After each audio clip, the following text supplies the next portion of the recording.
we just talked about Danny, how most people considered he was like really, really good, and then eventually became the best character in the game. The opposite happened with Squidward, where a lot of people were putting him in like high tier and saying he was really strong. And now, in a lot of the tier lists I've seen, he has been placed closer to the bottom, actually. A lot of people, like when the first patch came out, they absolutely ruined Squidward as a Squidward main, myself. They totally ruined this character by making his combos just not function properly, which was a glitch. But what was not a glitch was Landkon being caught without a jump, just not having any response to that. Connor is going to be able to make his way back. That's one of Squidward's strong suits, is that he is really hard to kill from the bottom of the stage because he is just able to live for so long. Connor is getting these amazing combos going. Already has 88 damage stacked on, but he himself is at 95, which Squidward is very light, so this is kill percent for him. Yeah, and I would worth noting that there are a lot of Squidwards that have been showing that he's not bottom tier. Squidward, mid at least. Some might say better than mid, considering that there are people like connorjay and Do the Fig. There's another one that escapes me. Oh, Meaty or Mighty or something. 3 Squidwards that have made pretty big upsets. Quote as well, I think still sticks to the character, and we're seeing Connor. Oh man, is this going to be a 4-stock? That would be crazy this early on. We could see Connor going for it, uses the slime cancel, just barely holding on tight. Is going to lose that stock, but he is at such an advantage right now that it almost doesn't matter. Landkon, though, not letting it go down without a fight, is getting some good combos. Goes for something crazy, but at this deficit, you kind of have to. And is not going to be able to find the ledge there with the recovery. Connor looking great. I mean, forget everything I just said. He made Squidward look like a top-tier character. And and to be clear, Squidward did get those bugs removed, and it did help him quite a lot. There were just some weird bugs where his combos, his back air specifically, would send towards him rather than away from him.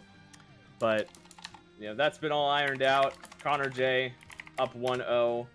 That, if I'm Landkon, you got to be thinking about what do I need to do differently in game number 2, because that was a total shutout. And Reptar is like one of Squidward's best matchups, because Reptar, once you get into that forward air, into the grab combos, it's so hard to get out. You're able to just stack on so much damage so quickly.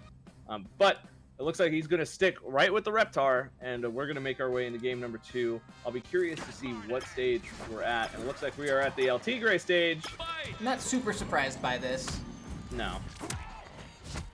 I think it's like with this one, you want to have as much space between you and the Squidward as possible. Also, these platforms can kind of screw Squidward's combos up a little bit. We just saw it there.